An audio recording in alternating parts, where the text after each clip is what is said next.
Hey, what's up guys? It's the next big thing with another theory coming right at ya. Well, it sure has been a while, hasn't it guys? We finally have the answers to a lot of our questions. Most things that had happened during the episode were things that I myself honestly was not expecting. First, let me just get this off my chest and say, Gravity Falls probably broke the record for one of the longest episode runtimes ever on Disney XD. The story was so compelling and full of details that they had to make it commercial free the first night it was aired, which was still to be over 28 minutes long, and 38 minutes long the next morning on Disney XD, including the commercials this time. And despite all of that, they ended up having to air a Mickey Mouse short along with an episode of Pen Zero Part-Time Hero at around 11:45 a.m. in the morning. I mean, I was eating my Cheerios when this thing was going on. Besides all of that, let me just begin the video with the codes. Okay, so the very first one that we're going to be talking about is the one at the end credits, and it's translated into this: Baxmore University, you tried.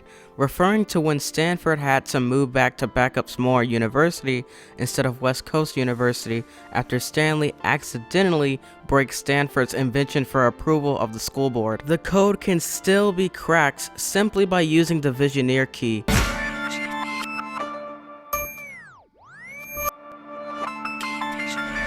The key can be found here on the twins map saying Cipher. The last code is super duper long, which reads, a stubborn tough New Jersey native Philbrick wasn't too creative, having twins was not his plan, so he just shrugged and named both Stan. That pretty much just about explains how truly unimpressed their father really was. Alright, so now that we've gotten that all the way and wrapped up, let's proceed on with the huge analysis. I don't know about you guys, but after over 4 months of waiting, I sure am glad that the Gravity Falls Shack is back.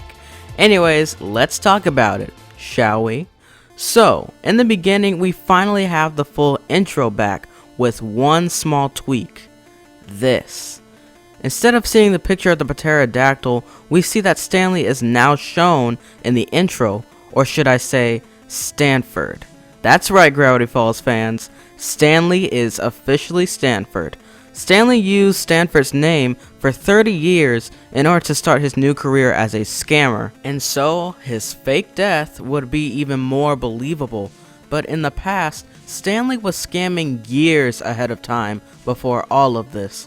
He traveled all over the country after being banned from most of all the states for 10 whole years, until one day Stanford invites Stanley to see him again. Also, one last reference to remember is that in the episode Dreamscapers from season 1, Stanley's past can now officially make more sense. Stanley's identity would rapidly change over the years, and in this latest episode, we're shown the stand back, which sucked more than anything. Also, more references spiced all over the show was the mask from the first episode of Gravity Falls, Stan's fez, the same bullies from Dreamscapers, the Blendin was here joke, resembling his camouflage suit from the episode Blendin's Game, the same exact boat named Stan-O-War from The Legend of the Gobblewonker, Manly Dan, who still is a lumberjack, Octavia the cow from Mabel's scrapbook, Petting Zoo, More limbs means more hugs.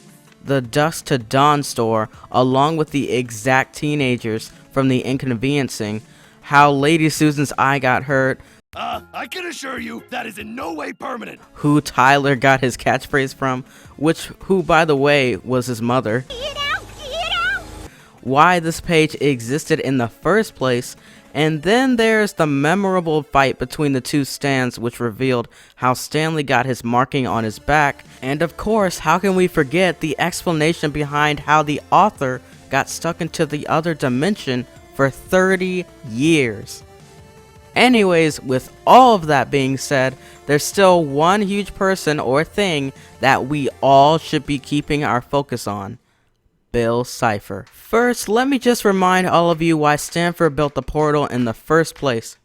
He came into Gravity Falls knowing of its strange atmosphere, so he decides to move there and record all of his findings. However, once he's there and records most of almost everything, he later realized that there's no way this town was always this mysterious. So he decided to build a portal along with Fiddleford McGucket to see if he could receive knowledge on how the secrets of Gravity Falls all began in the very beginning. But unfortunately, during their testings, McGucket sees something inside of the portal that he rather desires to unsee so badly. And what was that?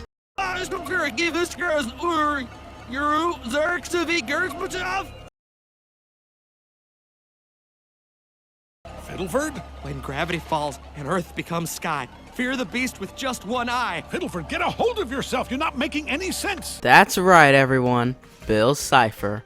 I mean, come on. It had Bill written all over it. Who or what else in the world would be described as a triangle named Bill Cipher and has one eye? And besides, this was also referenced in the episode Society of the Blind Eye, but hey, who's counting? Also, one last bit to remember is the snow scene when Stanley comes to visit the author again after years of separation, which is when Stanford is even more paranoid than ever before, looking inside of Stanley's eyes with a flashlight. And if you were to remember the episode Sock Opera, you would realize that Bill does say that he hasn't inhabited in a body in years. Whoa. Man, it has been so long since I've inhabited a body. Woo! Woo! Pain is hilarious. And 2 eyes? This thing's deluxe. This obviously proves that he has done this years before. And notice that once Bill is inside of Dipper's body, his eyes become different. After explaining this entire episode, I think I know why the show's runtime was so extended. Well then, if there's anything else needed to be said, just write it down in the comment below, and if I ever figure out that I missed something in this analysis, then I'll probably do another separate video on the side. I truly am sorry if I missed anything, but I really tried to clear up as much as possible. It took me hours just to do the notes for this video. I mean, just typing it down and just be like, oh my gosh, I'm writing down so much stuff, and how am I gonna say all this? And I don't know how many times I picked up my water bottle just to drink out of it, and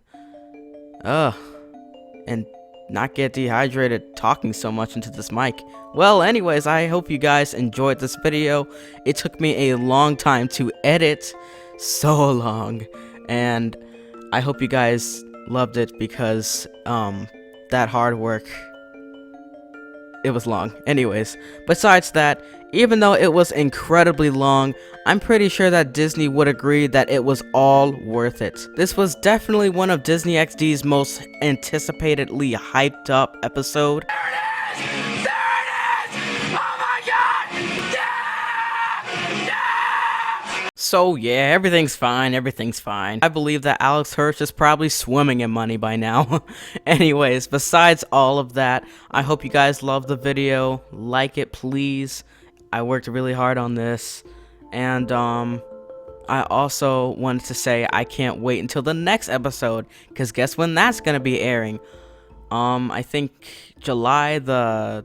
Oh wait, what am I saying? Okay, August the 3rd. That's when it's gonna air the next time, and it's gonna be called Dungeons, Dungeons, and More Dungeons, which, by the way, is referenced right here, right where you see where Stanford is. It's funny how they put that there. I don't know, maybe the next episode will be, I don't know, maybe they're playing a board game, or maybe some kind of, I don't know. Maybe it's not a game, maybe it's just a book that they read. Whatever. Anyways, the whole point, I can't wait till the next episode too. It won't be as hyped as this one, because this one was hyped ever since like a month ago when it was first released on Twitter. When its release date was well, revealed. But yeah, I hope you guys like and subscribe. Have an awesome day, and I'll see you guys in the next video. Peace.